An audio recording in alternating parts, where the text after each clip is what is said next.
The officer did not believe someone of his apparent standing should be in possession of a vehicle of that caliber. What transpired thereafter was not a standard traffic stop, but rather a sequence of choices that would instigate an internal inquiry, unveil years of unchecked prejudice, and nearly result in that officer's dismissal. Before we proceed further, kindly indicate where in the world you are viewing this from, and please ensure you subscribe, as tomorrow's narrative is one you absolutely will not want to miss. The man behind the wheel was Special Agent Marcus Hale, aged 35, with 8 years of service within the FBI's Atlanta field office. He was never one for ostentation, never had been, but this marked the inaugural occasion he had driven his recently acquired SUV to work. It was a fully blacked-out 2023 model, so meticulously polished that the garage illumination glided across its surface as if it were liquid. He had been saving for a considerable period, partly as a reward for his diligence, and partly out of a sense of personal pride. However, as he smoothly merged onto the roadway and joined the flow of afternoon traffic, he was entirely unaware that the vehicle would become the catalyst for someone's decision that he did not belong. Marcus adjusted his necktie subtly, attempting to unwind after a demanding day spent addressing financial crimes. He was contemplating his dinner plans when he noticed the vehicle in his rearview mirror. A patrol car was positioned at the egress of the parking garage, angled like a hunter awaiting its prey. Marcus paid it little mind until the cruiser abruptly pulled out and positioned itself directly behind him. It was not exceeding the speed limit, nor was it weaving erratically, nor was it committing any infraction. Nevertheless, the patrol car maintained a steady distance, yet remained fixated on him like an inescapable shadow. Marcus's fingers drummed a familiar rhythm on the steering wheel, not of fear, but of heightened awareness. He had been in law enforcement for a sufficient duration to discern when an individual was tailing him with a specific intent, and the officer behind him was not merely checking license plates or conducting routine surveillance. He was observing the vehicle, and more importantly, the occupant within it. 1 block later, the patrol car's emergency lights illuminated. Marcus exhaled slowly. "Here we go," he murmured, guiding the SUV to the shoulder of a tranquil suburban street flanked by service stations and modest retail establishments. He lowered the window halfway and rested both hands on the steering wheel, a standard procedure born of necessity. The officer approaching the SUV was Corporal Daniel Riker, a decade into his tenure on the force, known within the precinct for his reliance on gut-based policing, a term other officers employed when they wished to avoid employing a less charitable descriptor. Riker approached with a swagger that suggested he formed conclusions first and posed inquiries later. His hand rested casually on his sidearm near the holster, not in a overtly menacing manner, but in a way that subtly reminded whomever he stopped that he possessed the capacity for aggression should he deem it necessary. He offered no introduction, no greeting to Marcus, and no explanation for the stop. Instead, he leaned in slightly, peered into the SUV, and inquired, "Nice car. Yours?" Marcus maintained a level tone. "Yes, officer. Is there an issue?" Riker disregarded the question. His gaze was not surveying the vehicle for potential threats. Rather, it was scrutinizing the driver, lingering on Marcus's suit jacket, his wristwatch, and the interior appointments of the SUV. Every nuance of his expression conveyed his pre-existing conviction that Marcus was incongruous with the vehicle he occupied. "License and registration," Riker commanded, "and keep your hands where I can see them." "I don't know you," Marcus stated. Marcus nodded and presented the requested documents without resistance. Years of training had ingrained in him the wisdom of prioritizing cooperation when it presented the safest course of action, even when the premise of the stop seemed inexplicable. Riker accepted the license, examined it momentarily, and then fixed his gaze back upon Marcus, an eyebrow raised in what appeared to be suspicion that all the details corresponded. "Where are you headed?" Riker inquired. "Home," Marcus responded. "I've just concluded my workday." "What sort of work?" Marcus hesitated before answering, not out of any attempt to conceal information, but because he anticipated the predictable trajectory of such an exchange. Some officers process such details with professionalism. Others perceived them as a challenge to their authority, and Riker's bearing suggested he belonged to the latter category. "I work in the city center," Marcus stated plainly. Riker emitted a derisive snort. "Right, of course you do." He stepped back, circling the SUV at a measured pace, as if actively seeking a justification, any justification, to escalate the situation. Marcus followed his movements in the mirror, observing Riker's scrutiny of the wheel rims, the front grille, the immaculate paintwork. It was not a search for safety concerns, but a manifestation of disbelief. Another patrol car slowed as it passed. The officer within cast a curious glance. Riker acknowledged him with a subtle hand gesture, indicating that he had the situation well in hand. When Riker returned to the window, his tone had shifted from one of skepticism to assertive command. "Exit the vehicle." Marcus felt a palpable tightening in his chest. "Officer, may I inquire as to the reason?" "You're acting nervous," Riker replied, despite Marcus's continued stillness. "In a vehicle of this caliber, well, I need to ensure everything is above board." Marcus suppressed his growing frustration. He had invested too much effort to allow his composure to falter at this juncture. "Very well," he said calmly, placing his hand on the door handle. The instant he exited the SUV, Riker positioned himself as if he had achieved a significant victory, as if confirming that the driver was a black man in an expensive automobile had validated his preconceptions. The inherent unfairness of the situation permeated the atmosphere like palpable static, and this was merely the prelude. Body camera footage from the stop later revealed that the moment Special Agent Marcus Hale alighted from his SUV, Corporal Daniel Riker fundamentally altered the tenor of the entire encounter. What should have been a straightforward interaction rapidly devolved into a series of questionable decisions that internal investigators would subsequently characterize as procedurally unfounded and driven by non-objective preconceptions. However, in that moment, on that quiet street, Marcus had no inkling of how far Riker intended to push the boundaries. Marcus stood beside the SUV, his posture erect, his hands clearly visible, his movements deliberate and unhurried. He had himself instructed junior FBI recruits on the protocols for handling tense traffic stops, and now he was applying his own training to maintain his composure. Riker circled him in a slow, semicircular path, his eyes narrowed as if anticipating Marcus to falter simply by breathing incorrectly. "Turn around for me," Riker commanded. Marcus complied without objection, rotating to face the open road. A few vehicles passed by, their occupants briefly observing the scene. Nothing unusual for Atlanta. Traffic stops occurred daily, but the manner in which Riker scrutinized Marcus was not routine. It felt personal. Riker executed a cursory pat-down that was entirely unnecessary. It was not rough, but it was intrusive enough to convey a point. His radio crackled with static, and he pressed one hand to his earpiece while continuing to search Marcus with the other. "What did you say your profession was?" Riker inquired.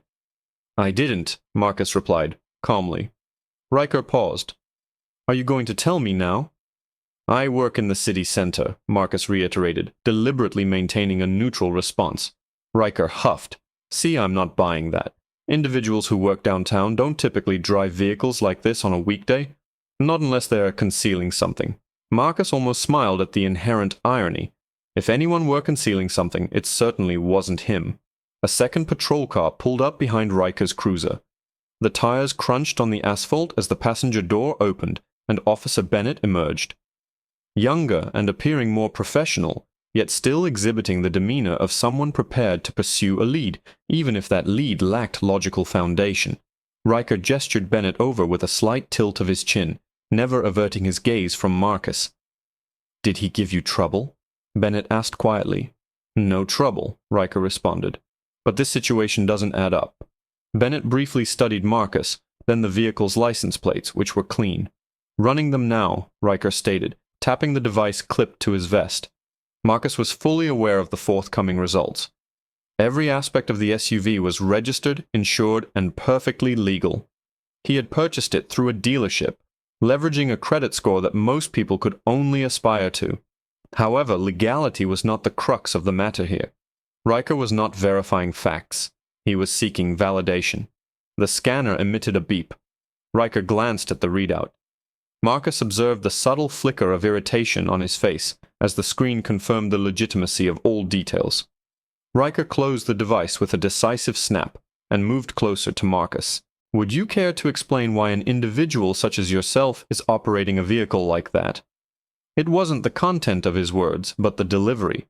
A pointed question cloaked in an undisguised judgment. Marcus responded with careful precision. Because I earned it. Riker's jaw tightened. Smart mouth, huh? Marcus offered no further reply. Bennett shifted uncomfortably, glancing between them, sensing the palpable imbalance, but refraining from intervening. Riker gestured towards the SUV. Open the door. Marcus raised his eyebrows. For what reason? I wish to inspect the interior, Riker declared. I do not consent to a search, Marcus stated calmly. There is no probable cause for one. Bennett's eyes widened slightly. Marcus's tone was not confrontational, but it was firm, assured, and well-informed. Riker's lips curled. You don't get to dictate what I can or cannot examine. Legally, I do, Marcus asserted, unless you can articulate specific suspicion. Riker abruptly moved past him, brushing his shoulder. I will articulate it after I've looked. He yanked the driver's door open without authorization. Marcus briefly closed his eyes. And there it is. Bennett shifted again, visibly uneasy. Riker, perhaps we should remain with him, he suggested.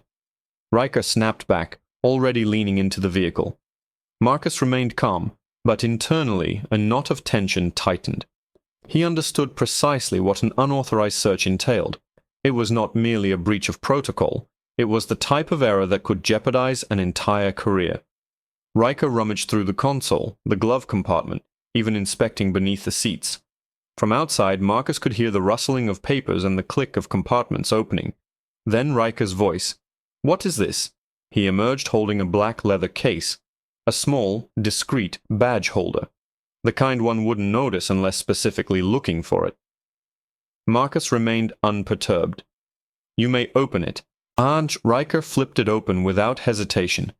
His expression froze. He stared at the gold emblem, the identification card beneath it, and the inscription, Special Agent Marcus Hale, Federal Bureau of Investigation. A prolonged silence ensued. Bennett blinked in astonishment. Wait, he's FBI. Riker remained speechless, the arrogance draining from his countenance, replaced by a look of tense apprehension. His grip on the badge holder loosened. His Adam's apple bobbed. Marcus finally broke the silence. Now you know where I work. Riker slowly closed the case, as if handling something hazardous. Why didn't you say so earlier?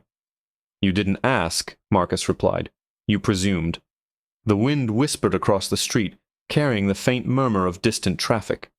Bennett shifted his weight, suddenly uncertain of his stance or his next words. Riker swallowed again, perspiration beading on his temple, despite the mild weather. He had just conducted an illegal search of a federal agent's vehicle, and he knew it.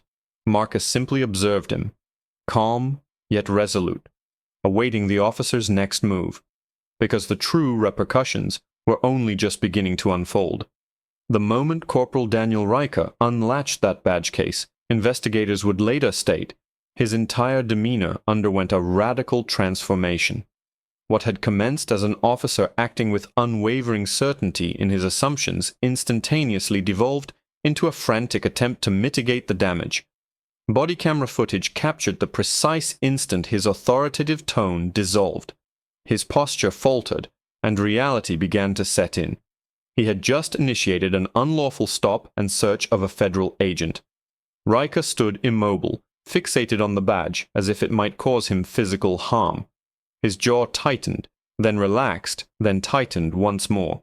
For the first time since initiating the traffic stop, he appeared uncertain, not because Marcus had done anything wrong, but because Riker was acutely aware that he had.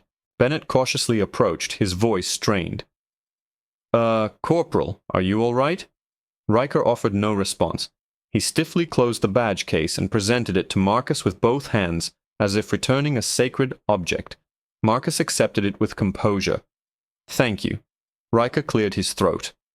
Look, this is merely a misunderstanding. His voice had dropped significantly from its earlier cadence.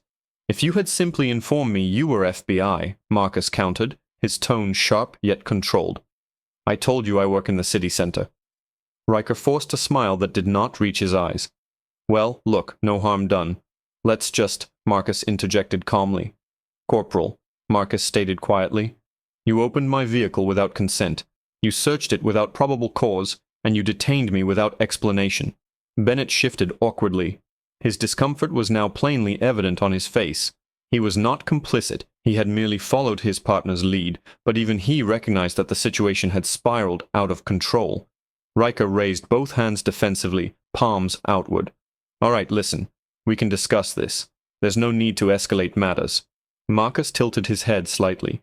You initiated the escalation the moment you opened my door. A gentle breeze swept across the deserted roadway, stirring dust particles near the curb. Riker glanced around nervously, realizing the area was too exposed, too visible. Anyone could drive by and ponder why two officers were standing there, appearing guilty, while a federal agent remained calm and collected beside his own vehicle. He took a deep breath. Look, Agent Hale, Marcus acknowledged. I don't want this to become a significant issue. It already is one, Marcus replied. Bennett spoke for the first time, his voice measured. Sir, perhaps we should report this. Let the sergeant handle it.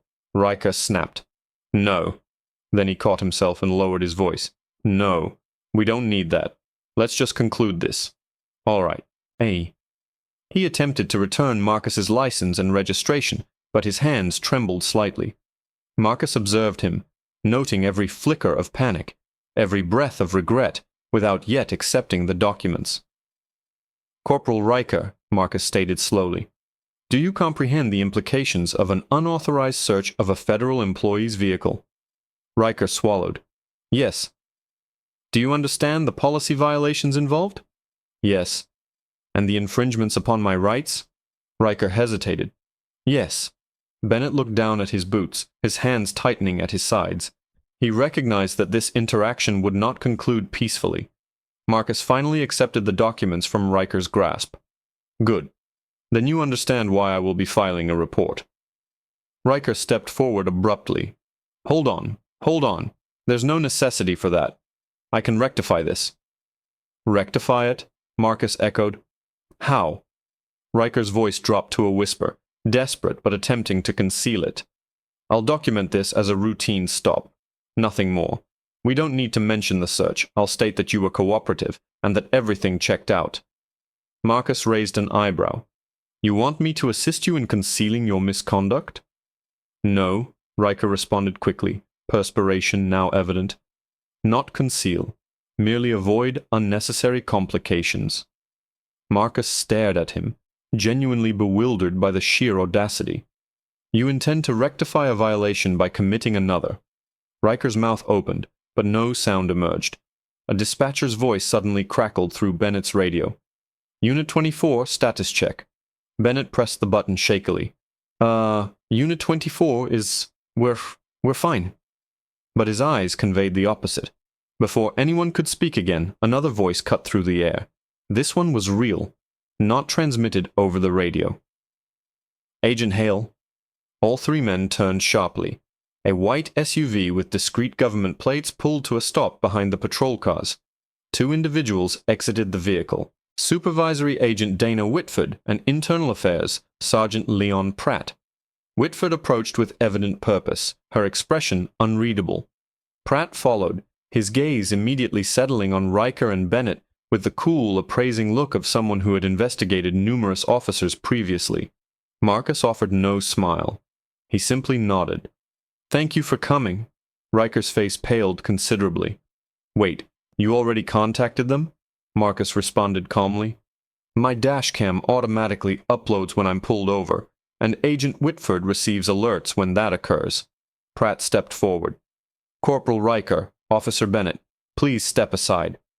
Riker attempted to regain his composure, to stand tall, to feign that he still held authority in this situation. He did not. Whitford glanced at Marcus, her tone respectful, but laced with concern. Are you all right? I'm fine, Marcus stated. But there are details you'll need here. Pratt turned to Riker. Corporal, we will be reviewing your body camera footage on site. Riker's voice cracked. On site. Yes, Pratt confirmed. Right now. Bennett's shoulders stiffened. Riker's knees nearly buckled. Pratt gestured towards the sidewalk. "Both of you over here." As Riker stepped forward, Marcus observed the officer's confidence crumble with each step. The same man who had been so assertive, so assured, so in control mere minutes earlier now appeared as someone teetering on the precipice of his career. And Marcus knew this was not the conclusion. It was the genesis of the consequences. Internal affairs investigators would later determine that Corporal Riker's body camera captured a clear departure from established protocol during the encounter. What had begun as an officer acting upon unbridled assumptions had completely transformed into sheer panic the moment he comprehended Marcus's true identity. However, for Marcus, this juncture was not about retribution. It was about accountability. Sergeant Pratt stood on the sidewalk, arms crossed, his gaze cold and focused as he replayed the body camera footage from Riker's vest. The audio crackled softly. Riker's tone, his commentary regarding the vehicle, the superfluous pat-down, the unauthorized search, every element was accumulating against him, much like bricks constructing a wall he had inadvertently built himself. Riker repeatedly glanced at Pratt, then at Whitford, then at Marcus, as if desperately seeking someone to rescue him from the repercussions of his own actions. Bennett stood beside him, appearing nervous yet composed, clearly comprehending that this situation far surpassed anything he had anticipated when he arrived as backup. Whitford moved closer to Marcus. "I'm surprised you remain so composed," she remarked softly. Marcus offered a slight shrug. "I've witnessed worse, but not quite like this," she added. He offered no verbal reply, as she was correct. This was indeed different. It was personal. Pratt paused the footage and addressed Riker. "Corporal, do you have anything you wish to state before I continue?" Riker swallowed audibly. "Sergeant, please. I intended no disrespect. I was merely performing my duties." "Performing your duties," Pratt echoed. "Is it part of your duties to conduct searches without consent? To escalate situations without provocation? To detain an individual based on your own assumptions?" Riker blinked rapidly. "I didn't realize he was FBI." "That is not the pertinent issue," Pratt stated. "You are expected to treat every individual with professionalism, regardless of their official standing." Marcus watched silently, his arms crossed. He felt no need to interject. Riker's own footage provided sufficient evidence. Bennett finally took a small step forward. "Sergeant, with all due respect, I attempted to suggest we delay. I told him perhaps we should proceed more cautiously." Pratt nodded. "Your cooperation will be duly noted." Riker shot Bennett a resentful glance, but Bennett did not reciprocate, his gaze remaining fixed forward. He understood the ethical boundaries and had no intention of crossing them. Pratt resumed the footage. The sounds of Riker rummaging through Marcus's SUV filled the air. Even from outside the vehicle, the palpable disrespect was evident. When that pivotal moment arrived, the moment Riker unlatched the badge case, the silence on the sidewalk seemed to intensify. Pratt stopped the video once more. "Corporal Riker, effective immediately, you are placed on administrative suspension pending a comprehensive review." Riker's mouth parted. "Suspension? Sergeant, please, I can explain. It wasn't like that." "Everything is recorded," Pratt interjected sharply. "Your explanation is present within the footage." Riker surged forward in a desperate plea. "Sergeant," he implored, "I've dedicated 10 years to this agency, and you've gambled it all away in a mere 10 minutes. Sergeant Pratt retorted, "Step back," and Riker froze, his complexion ashen. Pratt then addressed Agent Hale. "Marcus, would you prefer to provide an official statement now, or would you like to arrange for a later time?" Marcus responded instantly, "Now." Riker squeezed his eyes shut, acutely aware that Marcus's subsequent words would irrevocably determine the final outcome. Whitford gently placed a hand on Marcus's shoulder. "We can document everything at your pace. There's no need to feel rushed." Marcus acknowledged this with a nod, yet his voice remained firm. "There is nothing to rush. The recorded evidence precisely details what transpired." The statement consumed several minutes as Marcus articulated, with clarity and professionalism, a series of infractions. The absence of any declared justification for the traffic stop, the unwarranted pat-down search, the condescending remarks, the search conducted without consent, and the subsequent attempt to downplay the severity of the transgression. As Marcus spoke, Pratt meticulously recorded each detail in her notepad, occasionally casting a glance at Riker, who appeared to be shrinking within his uniform. Upon Marcus's conclusion, Pratt closed her notepad. "This matter will be addressed immediately." Riker took a faltering step forward. "Agent Hale, Marcus, please. I made an error. I don't wish to have my career jeopardized over this." Marcus regarded him with an impassive gaze. "You didn't make a single mistake. You committed several, and you did so with complete conviction." Riker offered no rebuttal. Whitford retreated towards her SUV. "Agent Hale, I'll follow you to ensure your safe arrival home." Marcus offered a subtle nod. "Thank you." As Marcus moved towards his own vehicle, Riker called out one final time, his voice quivering, stripped of the authority he had projected earlier. "Please don't let them take everything from me." Marcus paused at his driver's door. Without turning, he spoke loud enough for all present to hear. "I didn't take anything from you. You orchestrated this yourself." Riker's shoulders slumped. Marcus entered his SUV, started the engine, and drove away.